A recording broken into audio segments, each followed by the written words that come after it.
هي محامية في الجزائر معروفة جدا لدى العام والخاص. Le sujet de sa conférence s'intitule Les archives militaires et les archives judiciaires, patrimoine commun algéro-français pour une gestion souveraine de la vérité historique et de droit des victimes. Nous demandons à la conférencière de bien vouloir prendre soin du temps dont nous disposons. Oui, très juste, hein. Vous me donnez le temps, compris mes précédents. Bon. Eh bien, je tiens particulièrement à remercier cette honorable assistance et à sa tête, monsieur le recteur de l'université. Et voyons ce nombre important d'étudiantes, je suis très contente évidemment, d'étudiants, je ne sais pas, il n'y en a pas beaucoup, je ne sais pas où ils sont, mais la disposition de cette salle me rappelle quelque chose d'extrêmement important. Excusez-moi de dire que je vois le passé au premier rang, mais le futur est au deuxième rang. Et ça, c'est magnifique, parce que ces gens du futur, dans quelques années, seront les gens du passé et seront là. Et donc, à mon sens, c'est là la continuité de la génération de l'Algérie, toujours à la recherche de sa vérité. Cela me rappelle également un fait historique qui s'est déroulé de manière tout à fait anodine. Lorsque Sarkozy est venu, il n'y a pas très longtemps, à l'université de Constantine, il pensait trouver une génération de jeunes au premier rang et peut-être aucune personne de notre âge dans la salle. Et il pensait s'exprimer face à une jeunesse qui allait écouter sa politique. Simplement, à sournois et demi, nous avons été agréablement surprises et surpris de voir que dans la salle, il y avait au premier rang toutes les personnes qui ont votre âge et peut-être le mien aussi. Ce message politique a été parfaitement bien perçu parce que ça voulait dire tout simplement France d'aujourd'hui. Ne pensez pas que l'histoire a été effacée. Et nous, les personnes de notre âge, nous sommes garants et gardiens de l'avenir de nos enfants et de l'avenir de notre histoire. Alors, parlez avec nous avant de parler avec eux. Et ça a été un message parfaitement bien perçu par Sarkozy, qui a compris qu'il existe encore des hommes debout dans ce pays qui veillent à l'histoire de leur pays. C'était une introduction qui m'était venue à partir donc de cette salle simplement, mais je voudrais revenir à ce qu'avait dit Madame El Corso il y a quelques minutes à propos de Nicole Dreyfus. Il est vrai que parfois on doit se poser la question, quel est le rôle d'un avocat dans l'histoire? Que vient-il faire? Il ferait mieux de rester dans ses tribunaux, d'amasser peut-être de l'argent, plutôt que de s'intéresser au dossier de l'histoire. Eh bien, c'est faux.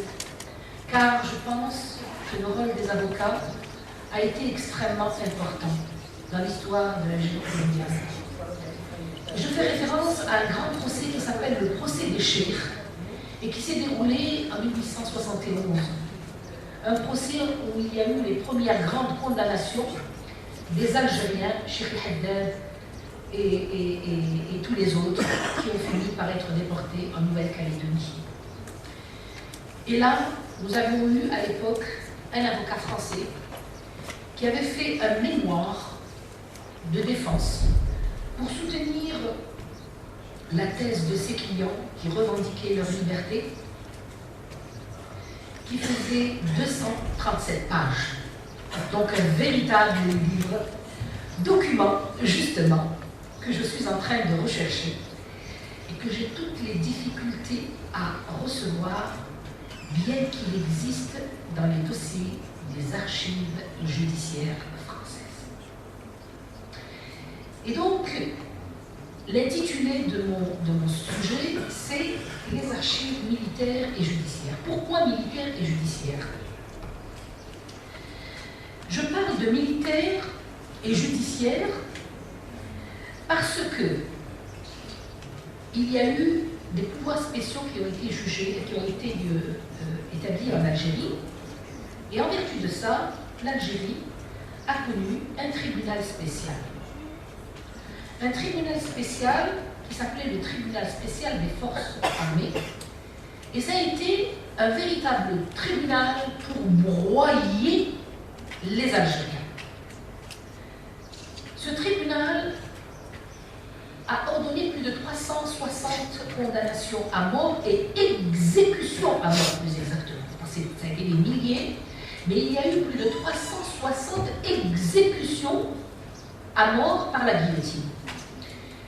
Chose à laquelle avait assisté mon ami Nicole, comme on l'appelait communément, Nicole Dreyfus, et bien d'autres avocats algériens.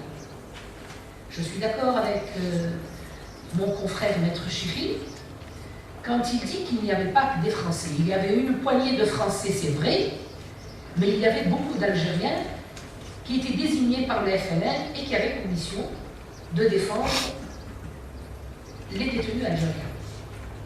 Comment je suis arrivée à ce sujet, les archives judiciaires? Je suis une élève de Maître Zertal, et tout le monde connaît Maître Zertal. Monsieur Mehri le connaît parfaitement. Maître Zertal a été l'avocat de Ahmed Zabala. Et Ahmed Zabala a été, comme par hasard, exécuté un 19 juin 1956 après un rejet systématique de sa demande en grâce qui avait été introduite par Maître Amara, qui était l'avocat de Abdelkader Faraj, près de qui? Eh bien, près de René Coty, président de la République française, qui était lui-même avocat. Donc, il connaissait parfaitement la question.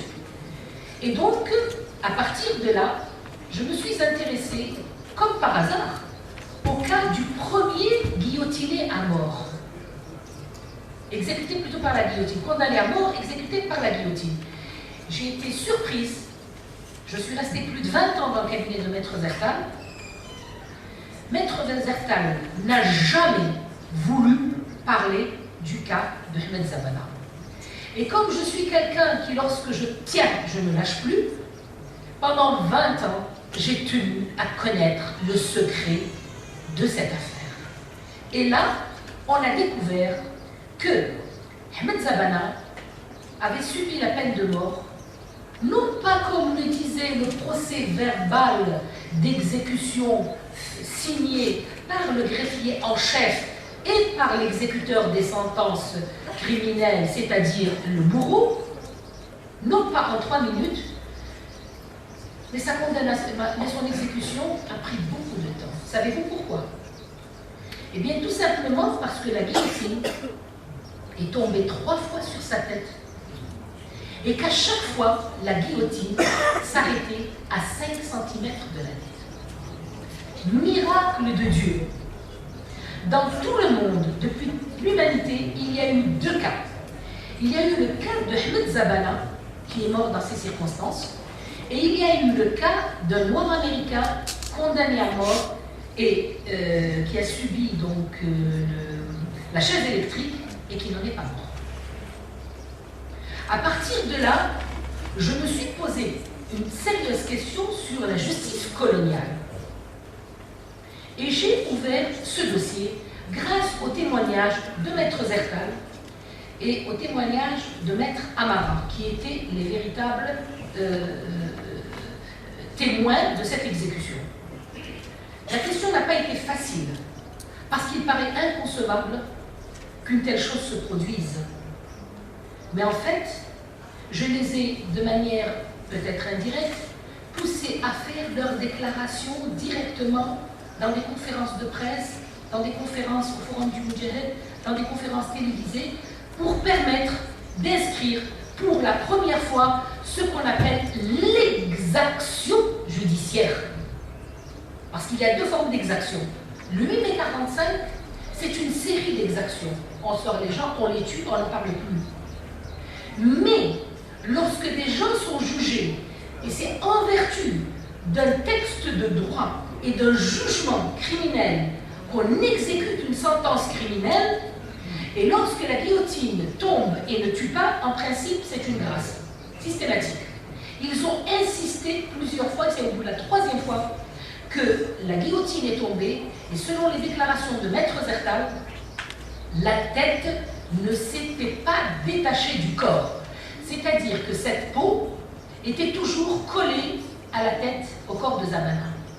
Et il a fallu que le bourreau, entre guillemets, je vais vous dire qui c'est le bourreau, soit passé de l'autre côté, et il a tordu la tête pour la mettre dans le panier. Qui était ce bourreau? Eh bien, ce bourreau n'était rien d'autre que le procureur de la République, en fait, c'est le titre, qui avait pris la place du bourreau. Il était colonel. Pourquoi avait-il pris la place du bourreau? Parce que, étant donné que la guillotine tombait et que la tête ne se pouvait pas, la guillotine s'arrêtait, ils avaient pensé qu'il y avait quelque chose. Et ils avaient même lié ce phénomène à la grande prière qu'avait fait Ahmed Zabala avec l'imam, lequel a été guillotiné. Il a été défenestré quelques jours après avec Ali Moudj. Donc tous ces éléments sont des éléments extrêmement importants. J'ai voulu savoir si dans les archives judiciaires militaires, on pouvait retrouver ne serait-ce que l'heure d'exécution.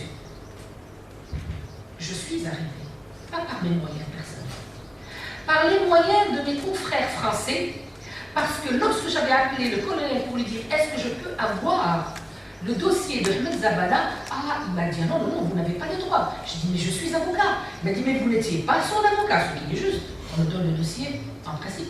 Mais je suis chercheur en histoire de la justice coloniale. » Ah, pire que encore, on ne peut pas vous le donner. J'ai dit « Bon, d'accord, c'est pas grave. Vous pouvez me donner la cote ?» Il m'a donné la cote. Et c'est comme ça que nous avons envoyé des confrères français que nous remercierons jamais assez pour nous récupérer ces archives et pour reconstituer le dossier. Et je ne l'ai pas totalement reconstitué. Il me reste des pièces. Ceci m'a poussé à savoir, à aller plutôt chercher dans le sens des archives. Alors, Maître Chiffi disait tout à l'heure qu'on lui rétorquait à chaque fois que les archives étaient nationales. Oui. Et il voulait trouver une réponse. Pourtant, la réponse est simple. Les archives sont nationales, mais l'histoire, elle est bien commune. Elle est entre deux peuples. Ai-je le droit, moi, en tant qu'Algérien, de connaître mon histoire, même si mon histoire est confisquée chez un autre peuple? Eh bien oui, la loi me permet. La loi me permet, mais pourquoi la France refuse de nous donner les archives militaires judiciaires? D'abord, je dirais que l'Algérie ne les a jamais réclamées. Parce qu'à chaque fois qu'on pose la question, on dit « Oui, mais enfin, vous les réclamez à titre de chercheur, mais l'État ne les a jamais réclamées. » Et ceci est vrai. Et c'est pourquoi je fais un reproche au ministère de la Justice algérienne et je demande expressément, à partir de ce colloque, de cette réunion, que soit mise dans les recommandations la volonté par le ministère de la Justice de nous récupérer ces archives militaro-judiciaires. Parce que les gens sont encore vivants. Combien d'entre vous ont subi soit les camps, soit les prisons?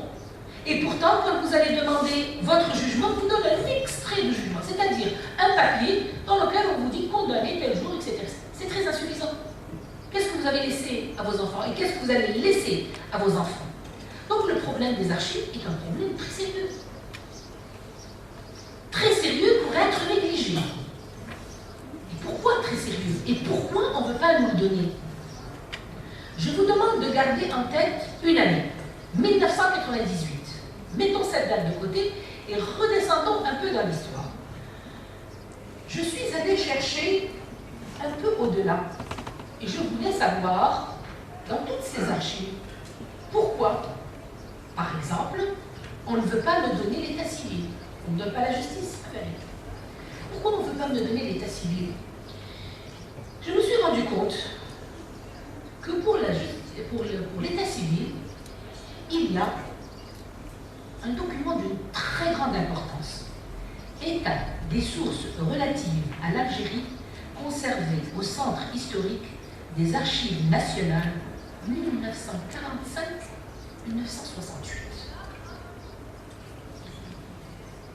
On se pose la question, en 68, on est dans un état libre. On est entre Algériens. Et 45, on est à Galma, Srif et Khanaka. Je commence par 68. 68, parce que les dernières archives concernant les essais nucléaires dans le Sahara, les Français sont partis en 67, mais rappelez-vous qu'à partir de 62, ils ont commencé à préparer leur relève en Algérie par le système des coopérants techniques qui ont envahi nos universités. Et donc, ces coopérants techniques, quand on essaie de voir leurs fiches, si monsieur le recteur va voir les fiches, ils se sont tous des appelés de la France.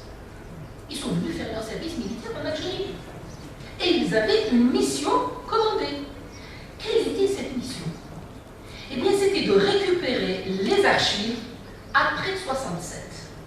Et c'est pourquoi aujourd'hui, confrontés à la question des victimes des essais nucléaires, les Français rient de manière sournoise en disant « Donnez-nous la liste, donnez-nous le nom des victimes, donnez-nous la position des victimes, vous savez combien ?»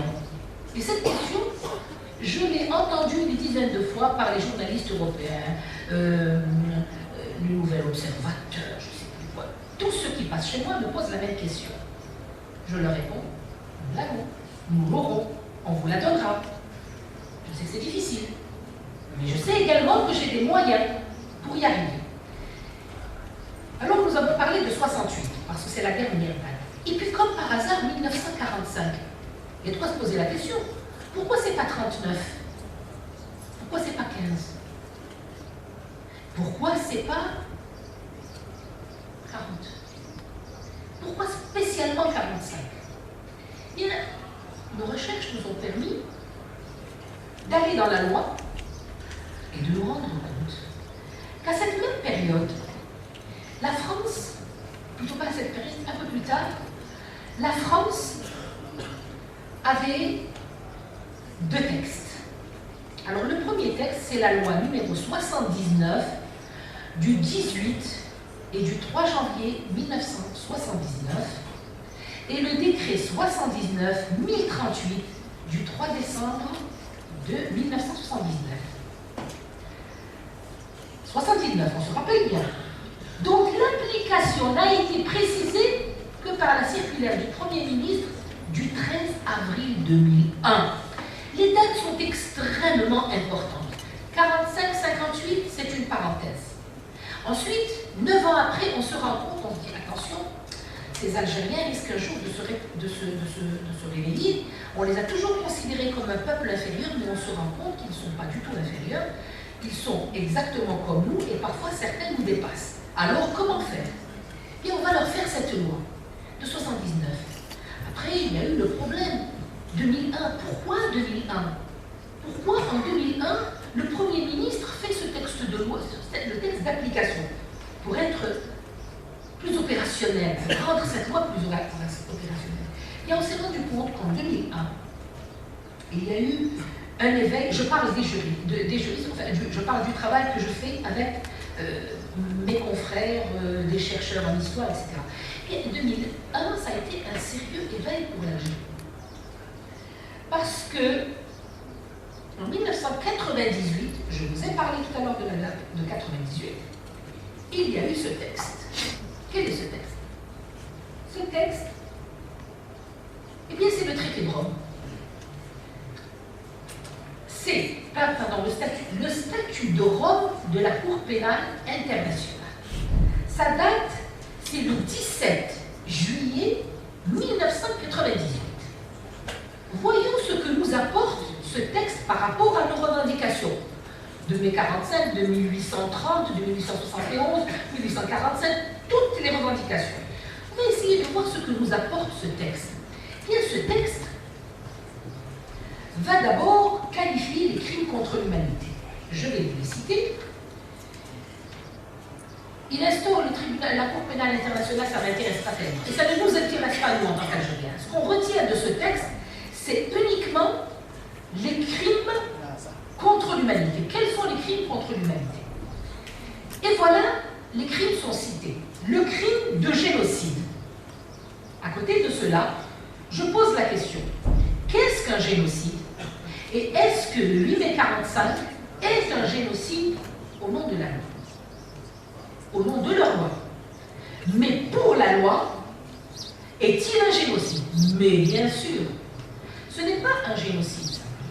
C'est le plus grand génocide qu'a connu le monde. L'histoire de l'humanité n'a jamais enregistré un génocide aussi grave que ça. Pardon? Ils sont moins que 45 000. Ils sont moins que 45 000. Et je vais vous dire pourquoi ils sont moins que 45 000.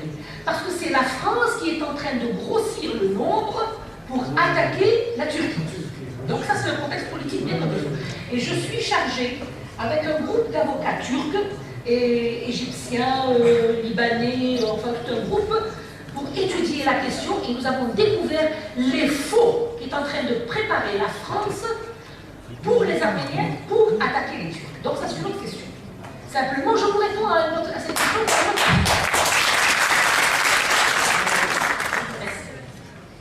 Par contre, combien de victimes au Val-d'Elbe, dit-il? 6012.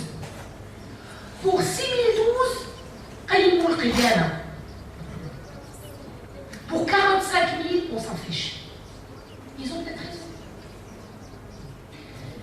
Parce qu'ils ont récupéré l'état civil des personnes qui étaient dans le Val-d'Elbe. Mais ils n'ont pas pu établir l'état civil de ceux qui étaient en Algérie. Et je vais arriver à ça. Donc le génocide, les crimes contre l'humanité, il y a le crime de guerre, le crime d'agression. Et il définit, l'article 6, il définit les crimes de génocide. Meurtre de membres du groupe. Est-ce qu'ils ont tué les membres du groupe en 1945? Oui ou non? Oui. Atteinte grave à l'intégrité physique ou mentale des membres du groupe. Y a-t-il eu des blessés? Parce qu'on parle des morts, mais on ne parle pas des mutilés. On ne les a jamais pris en compte. Et pourtant, la loi en parle. Enfin, elle qualifie. Soumission intentionnelle du groupe à des conditions d'existence devant entraîner sa destruction physique, totale ou partielle. Pour cela, je voudrais vous citer, si je l'ai ramené avec moi, un texte de Tocqueville. Je vais le faire tout à l'heure. Vous allez voir comment.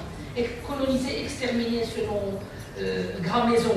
Vous allez voir ce que dit Tocqueville en 1827 déjà. Vous avez prévu d'éliminer ce peuple algérien. Mesure visant à entraver les naissances au sein d'un groupe. Transfert forcé d'enfants du groupe à un autre. Crime contre l'humanité, il est déterminé. Le meurtre, l'extermination, la réduction en esclavage, la déportation ou transfert forcé des populations, la torture, le viol, la persécution. Et il définit. Quand je lis ce texte de 1998, j'essaye après de voir pourquoi le Premier ministre se réveille en 2001 et fait un texte, un décret d'application d'une loi de 79. Parce qu'en fait, en 2002, les Français avaient adopté et ils avaient ratifié le statut de Rome. Ils se croyaient à l'abri de quoi? À l'abri du fait que ce statut de Rome, selon les juristes de la Cour, entre autres le procureur adjoint Mba, qui était avec nous l'an dernier au colloque fait par les avocats sur le crime contre l'humanité, leur position est très claire. Écoutez, nous, on n'est plus concernés. Ce texte commence à rentrer en vigueur à partir de 2002. Et de ce fait, tous les crimes qui ont été exécutés avant sont prescrits. Sauf que, dans ce même texte, le deuxième avantage pour l'Algérie, c'est que ces crimes sont imprescriptibles. Et s'ils sont imprescriptibles, au regard de la loi générale, du droit pénal général, donc je peux soulever le rideau à n'importe quel moment, pas devant votre juridiction pénale, elle ne m'intéresse pas, mais ailleurs et en verra. Donc on comprend pourquoi en 2001, après avoir signé, parce qu'ils ont ratifié en 2002, mais ils ont signé en 98, Ils se sont rendus compte qu'ils venaient de faire une erreur magistrale en allant dans le sens du statut de Rome. Ils venaient s'enfermer dans un carcan judiciaire qui risquait de les mener sur le banc des accusés. Alors que faire? Bien tout simplement, le 13 avril 2001, on va tout simplement mettre en application cette loi 79 du 18 au 3 janvier 79. Comment? Eh bien, on va fermer les archives. Quel type d'archives allons-nous fermer? Cette loi ne concerne que des archives civiles. Et là, vous allez constater que cette loi va fermer. Elle va d'abord coter. Nous avons les cotations. Par exemple, événement d'Algérie, A, plutôt c'est la cote 4, AG 148. Le recours en grâce, les grâces et les amnisties dont je vous parlais tout à l'heure, pour Zabana et tous ceux qui avaient été exécutés à partir de 56. Eh bien, c'est la cote A4, AG 154, 158. Vous voyez, on les a.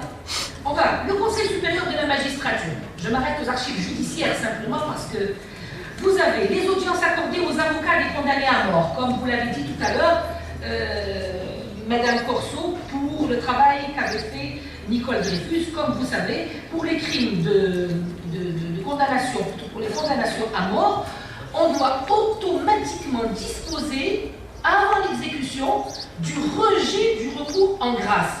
Et ce rejet du recours en grâce est écrit par la main du président de la République et il donne sa motivation. Et c'est pour ça que le cas de Coty nous intéresse, il est avocat au même titre que nous, et donc son cas nous intéresse. On voulait savoir comment un avocat président de la République pouvait rejeter une grâce et quelle était la motivation. Eh bien, c'est fini, on n'en parle plus. Les recours en grâce pour les condamnés à mort, dossiers des condamnés à mort élaborés à partir de documents de séance du Conseil supérieur de la magistrature en vue de l'examen des recours par le président Auriol est composé notamment de l'exposé des faits, de rapports et d'avis des différentes instances consultées, de correspondances ainsi que de notes manuscrites du président. Alors vous constaterez ici que c'est les rapports d'avis différents. C'est-à-dire que tous les organismes doivent donner leur avis, et spécialement la défense nationale. Donc nous avons énormément de documents ici qui concernent les recours en grâce, etc. Eh bien, tout ceci a été fermé de manière définitive pour les Algériens. Nous allons voir maintenant l'état civil. L'état civil, et là c'est très surprenant. Alors l'état civil, ils ont fait une loi qui s'appelle la loi de 100 ans. C'est-à-dire qu'on ne doit pas communiquer l'état civil avant 100 ans. Pourquoi avant 100 ans? Si je dois consulter l'état civil de 45 pour savoir le nombre réel d'Algériens qui a été tué, eh bien il va falloir que j'attende 2045 pour qu'on puisse me dire « Ah ben maintenant vous pouvez y aller ». Parce que dans leur esprit, en 100 ans, l'histoire s'efface dans l'esprit de ces jeunes et qui n'auront plus de problème. D'ailleurs, quelqu'un a trahi la position de la France, il s'agit de Kouchner, récemment, dans sa déclaration. Et indiquant que ceux-là vont partir, on pourra discuter avec les autres. Mais il a oublié que ceux-là sont les pères des autres, et que les autres sont partis la même chose. Et on dit là, on n'est pas prêt d'en défaire. Après nous, ce sera les autres. Et je remercie monsieur le recteur de l'université d'avoir fait ce genre de rencontre, parce qu'à partir de là, je suis persuadée qu'il y a un déclic qui va se faire dans l'esprit de ces jeunes, et ils vont comprendre que la France est partie, mais son venin est toujours là. Son venin s'appelle l'esprit colonial. Et nous sommes pas alors, je suis allée voir l'état civil, et parfois j'en rigole. Alors, la loi de 79 dont on parle ici, n'est-ce pas? Elle porte sur quoi? L'état civil, 100 ans. J'ai le droit de consulter l'état civil du 8 mai 45, le 8 mai 2045. Ensuite, toutes les affaires concernant la sûreté de l'État, c'est-à-dire tous les PV de déportation de ceci, je n'ai le droit de les consulter que 60 ans à compter de la date de l'acte. Pour les archives de la présidence et du Premier ministre, c'est-à-dire les instructions que donnait l'État, après 60 ans. Et alors, ça, c'est magnifique, et je crois qu'on va attendre encore pour les dommages de guerre, 60 ans. S'il considère qu'on doit commencer les dommages de guerre en 62, il faut attendre 60 ans. Oui, mais moi, si j'ai envie d'aller vers les dommages de guerre de 1830, je suis dans les règles. Donnez-moi ces documents. Ah non, ah non, encore. Malgré la loi, ils sont là pour dire non. Ensuite, il y a une petite rédaction où la syntaxe est extrêmement malicieuse. Il faut reconnaître une chose, ils savent écrire. Ils vous mettent un poison dans un joli papier rose. Et quand on voit le papier rose, on dit « Oh, magnifique, ils sont gentils, ces Français ». Mais quand on ouvre le papier rose, qu'est-ce qu'on trouve? Les données d'état civil, telles que figurant sur les actes, peuvent être diffusées sans restriction si les événements ont plus de 100 ans. Donc, quand on lit la première partie, on est content, on dit « Oh, cher ». Mais après, ils nous remettent, hein. Vous voyez, dans la phrase, peuvent être diffusés sans restriction si les événements ont plus de 100 ans. Même si les personnes auxquelles ils se rapportent restent toujours en vie. C'est magnifique. Regardez la rédaction, comme elle est malicieuse et combien de chercheurs ont pensé, ont réfléchi pour construire uniquement cette phrase. C'est-à-dire que s'il y a un survivant parmi vous qui a été mutilé, ou qui a subi un préjudice par la mort d'un de ses proches, veut se présenter pour dire, écoutez, moi je suis vivant, mon père est mort dans les massacres de 1945, est-ce que vous pouvez me donner l'état civil pour que je puisse consulter avec qui il est mort, à quel moment il est mort, disons parce que j'ai une succession à ouvrir. En droit musulman, l'heure du décès est importante. Eh bien, il va vous dire, non, excusez-moi, je ne peux pas vous donner. Parce que le texte dit que peuvent être diffusés sans restriction si les événements ont plus de 100 ans, même si les personnes auxquelles ils se rapportent vivent toujours. Même si vous êtes vivant, monsieur, il faut avoir 100 ans pour que je puisse, peut-être plus, pour que je puisse vous les donner. C'est-à-dire que vous n'avez en fait aucun droit de les avoir. C'est clair. Et vos héritiers n'ont pas le droit de les avoir. De toute façon, les données d'état civil n'appartiennent pas au domaine de la vie privée, article 226 du Code pénal. Il faut d'ailleurs cesser de penser que les actes ne sont pas publics parce que nous ne pouvons pas les consulter librement. Vous ne trouvez pas qu'il y a quelque chose d'anormal dans ce texte? Je vous le redis, vous allez voir. On vous enlève d'une main ce qu'on vous donne de l'autre. Regardez ce qu'ils disent. De toute façon, les données d'état civil n'appartiennent pas au domaine de la vie privée. Donc vous n'avez pas, vous, en tant que personne privée, le droit d'aller les chercher. C'est le domaine, vous êtes né sur le territoire, vous êtes mort sur le territoire, mais toutes ces données appartiennent à l'État, elles ne sont pas du domaine privé. Il faut d'ailleurs cesser de penser. Cesser de penser. C'est comme si nous étions des enfants. Parce que ce texte nous est appuyé, c'est-à-dire qu'il a été fait pour nous, en fait, pour les Algériens. Il faut cesser de penser, attention, hein, vous êtes toujours mineurs à vie, que les actes ne sont pas publics. Non, ils sont publics, mais ils sont privés en même temps. Donc il faut savoir où on est public, où on est privé. Mais un chat et un chien, ça ne vit pas dans la même peau. Parce que nous ne pouvons pas les consulter librement. Alors ça veut dire, écoutez, c'est vrai qu'elles sont privées, mais elles relèvent du domaine public. C'est pas parce qu'on ne veut pas vous les donner qu'elles sont publiques. C'est un raisonnement de fou. Et on veut nous l'imposer. Ça, c'est une loi française. Nous n'avons rien à inventer. De même, et ça c'est amusant aussi, les photos doivent être diffusées avec précaution en raison du droit à l'image de chacun. Alors si c'est du droit privé, oui, c'est le droit à l'image. Mais si c'est du droit public, on n'a pas à discuter. Moi, demain, j'ai ma photo sur un journal, je ne vais pas leur dire pourquoi. Mais si quelqu'un se promène avec ma photo dans son portefeuille, je vais lui dire, vous avez fait une atteinte à ma personne. Ce qui est tout à fait normal. Alors ici, pourquoi les photos? Eh bien, c'est tout simplement pour ne pas pouvoir identifier les personnes qui ont été massacrées. Alors vous voyez que ces deux lois sont des lois extrêmement dangereuses, mais que les gens ne connaissent pas, peut-être parce que ça n'est pas leur spécialité. Et donc, alors ces deux lois vont nous mener vers quoi? On ne nous donne pas les archives, on ne nous laisse pas les consulter même quand on est spécialiste, on ne laisse pas les ayants droit ou les parents des victimes les consulter, c'est du domaine public de l'État, et c'est le mensonge de l'État. Et là, on va aller un peu plus loin, plus près plutôt dans l'histoire, un cas d'espèce. Vous savez que nous, en tant qu'avocats, on travaille beaucoup sur les cas d'espèce, parce que les cas d'espèce forment ce qu'on appelle la jurisprudence qui nous permet à nous de travailler. Et de 98-97, il y a eu un grand procès qui était le procès de Papon. Vous vous en souvenez tous. De quoi a été accusé Papon?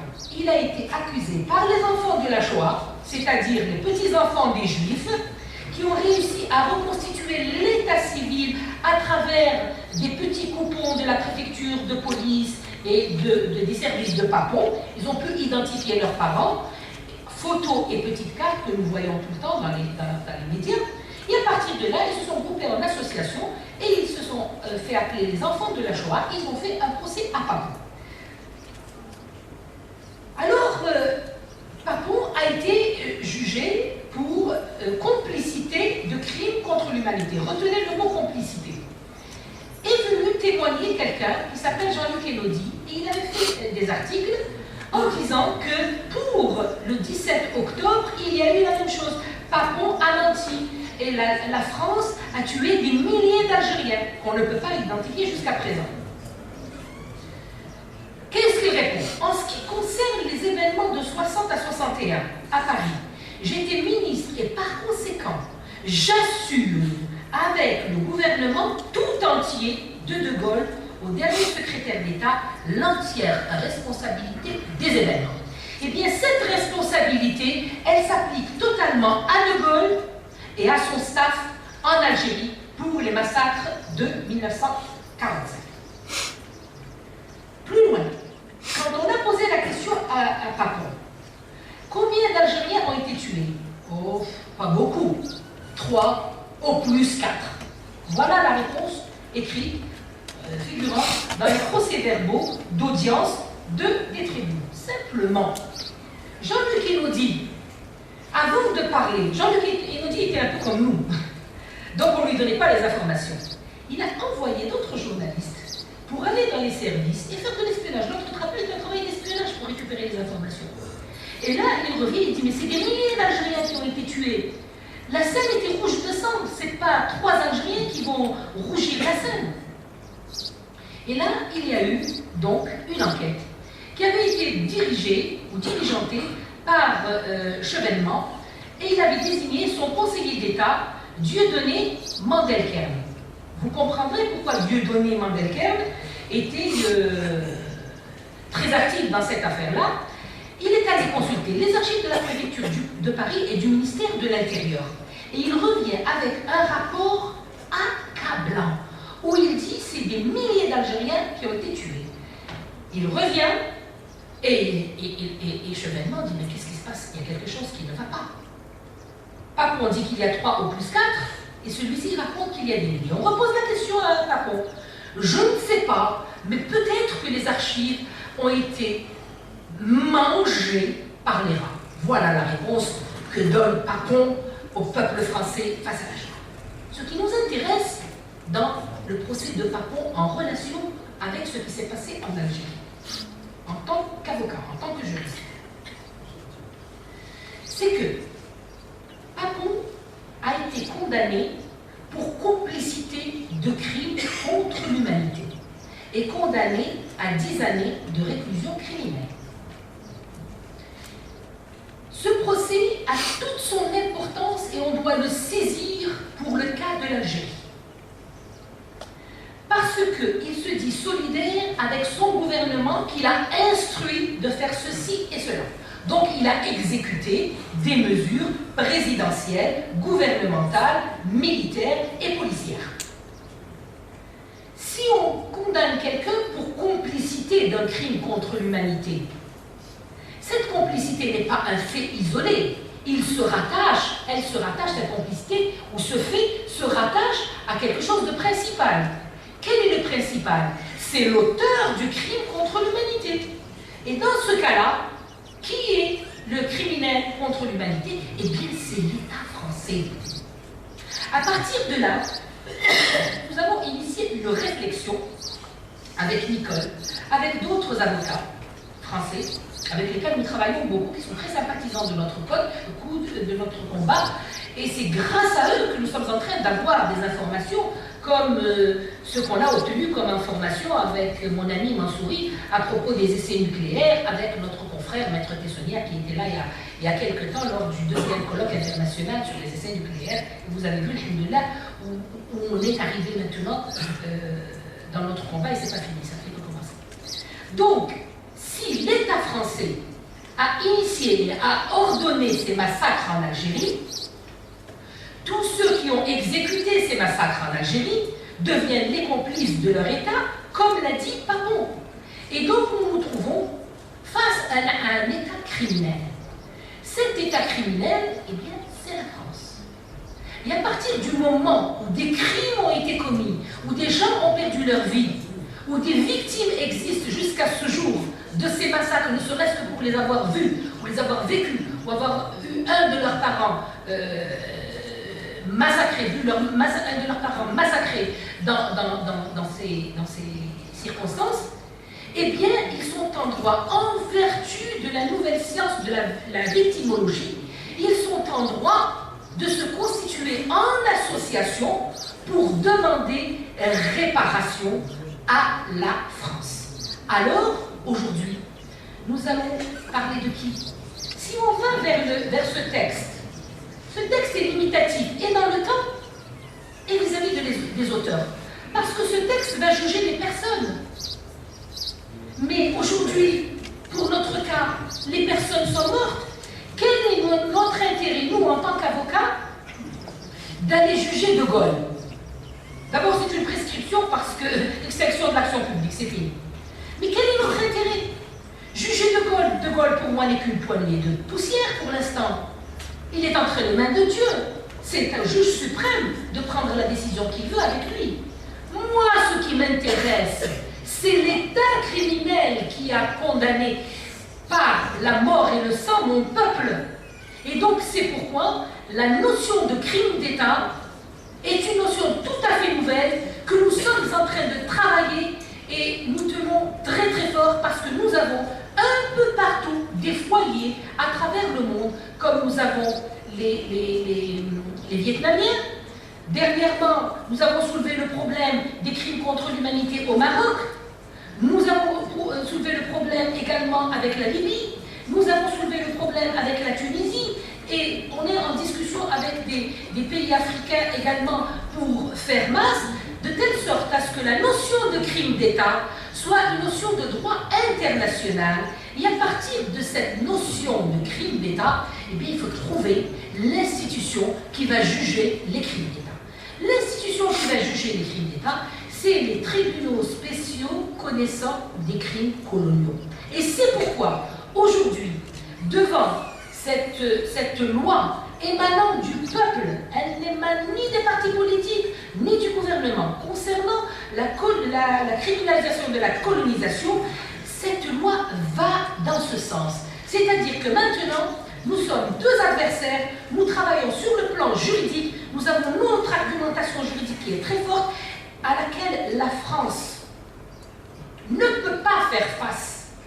Parce qu'effectivement, la colonisation, c'est tous les crimes retenus par le statut de Rome.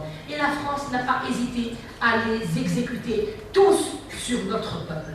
Donc, la notion de crime d'État va nous mener à la criminalisation donc, du colonialisme, et la criminalisation du colonialisme va nous mener à une institution nouvelle qui s'appelle l'institution des tribunaux spéciaux jugeant des crimes coloniaux.